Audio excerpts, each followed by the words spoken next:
Dr. Kyi Minn is the National Director of World Vision International Myanmar, and joins me from Yangon. The situation, as you understand it now, is what?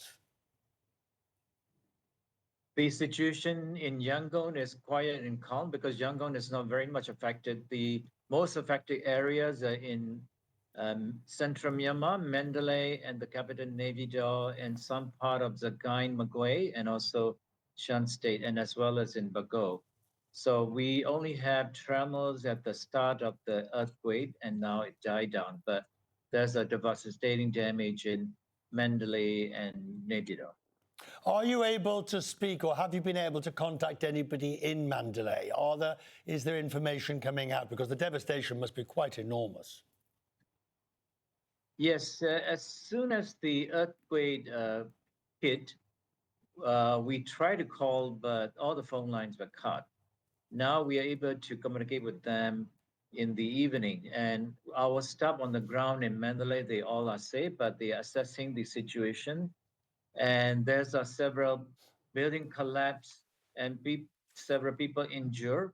So so we are still getting into these places because the roads are also damaged, especially the highway from Yangon to Mandalay is severely damaged, and also the airport, Mandalay Airport, is also being affected, as well as the Naypyidaw. So in Naypyidaw, the air controller tower is collapsed, and also in Mandalay Airport also being affected, and the runways are damaged. So, yeah.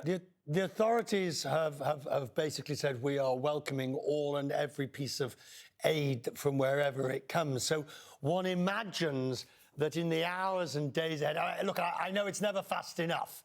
I know it's never fast enough, but it will start arriving before too long from international aid agencies and from other regional countries.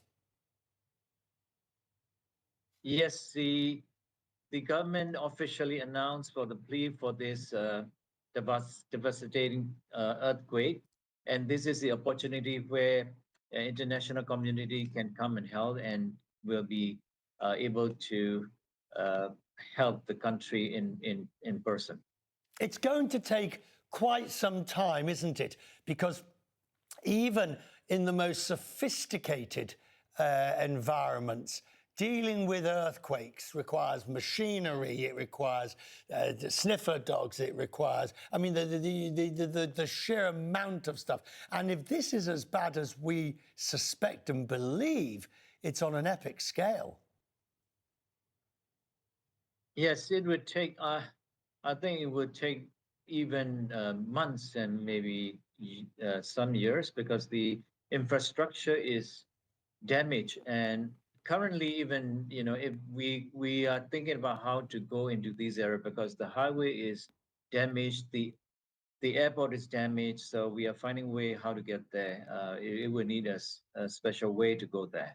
So yeah, for the rehabilitation is quite difficult. Well, I'm very grateful, sir, A, that you've spoken to us, and B, that all your staff and all your volunteers are safe. And thank you very much, and please keep us informed as things continue. I'm grateful. Thank you.